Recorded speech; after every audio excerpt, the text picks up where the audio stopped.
Hi friends, my name is Jen Hunter. I am a licensed cosmetologist and salon owner in Central Pennsylvania. And today I want to address what so many people I feel like don't realize is why they can't wear certain hairstyles. And that is the receding hairline.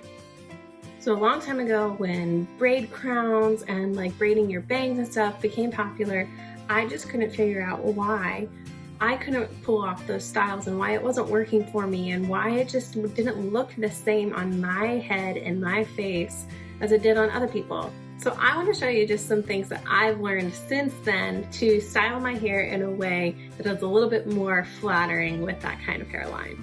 So a long time ago when the braid crowns and braiding your bangs and all that stuff started to become really popular, I couldn't figure out why things just didn't look the same on me as they did on Selena Gomez or Jennifer Aniston.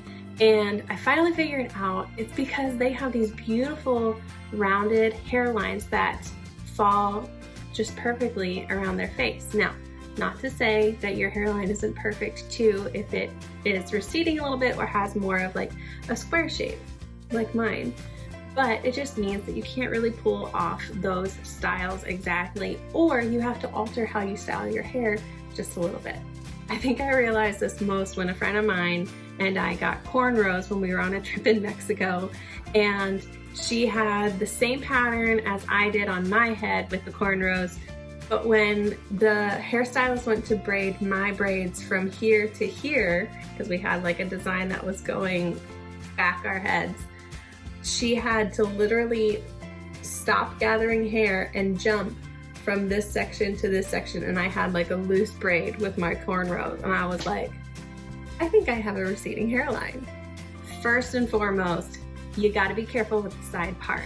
I love a deep part, and I will often find myself like pushing my hair over to the side like so, but nothing accentuates that spot more than when you do a really, really deep part.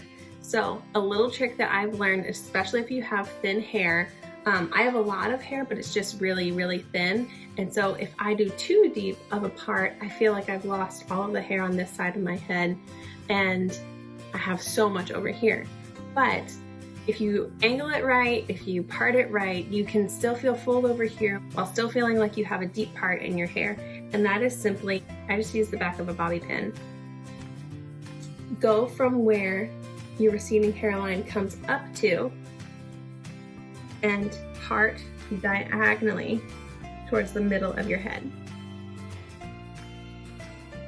What that does, it takes all this hair, covers up that bare spot, if you will, but still gives you a deep part. Now you don't have to do the diagonal part if you don't like it or if you feel like your hair is laying a little bit funny. I actually often find that mine doesn't go quite that deep and sometimes falls just normally right about there. But I do catch myself wanting to do a little bit of a deeper part and have to remind myself just to go right above that bare spot so that I have hair that covers it. Next thing that we have to be careful with is tucking our hair behind our ears. It's really easy to just take all of this and tuck it, but sometimes, as you can see, that almost accentuates that spot. So something that I've learned that is really helpful for me is when you tuck your hair behind your ears, and it's muscle memory, so you kind of have to teach yourself how to do it without looking in a mirror and that kind of thing. But I just take this top part of my bangs when I tuck my hair and I stop right about where my receding hairline is, and I let this hair fall in front of my ears and then tuck there. As you can see, it kind of just complements around my face a little bit more than if I tuck all of it. Does that make sense? This is a great tip even if you don't have the hairline that I do. Sometimes it just complements your hair a little bit more, or if you have a lot of hair, it's just too much to tuck all behind your ears. Just grab that front bane section and only tuck with hair in front of it. So when we pull our hair back, it often doesn't look as flattering if we pull it all up like this.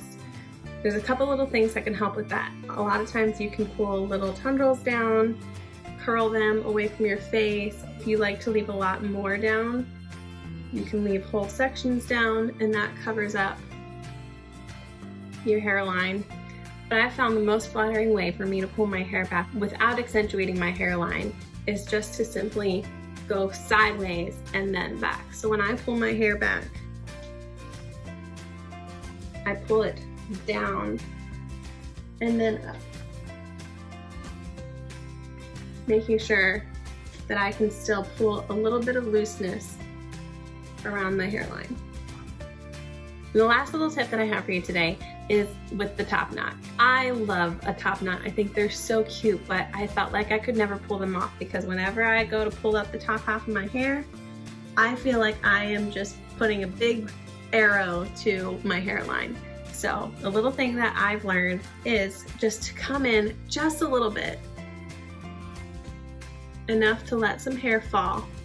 And this can be a general rule with any hairstyle that you do with this kind of hairline. It's just to leave a little bit of hair that falls over it and covers it up a little bit.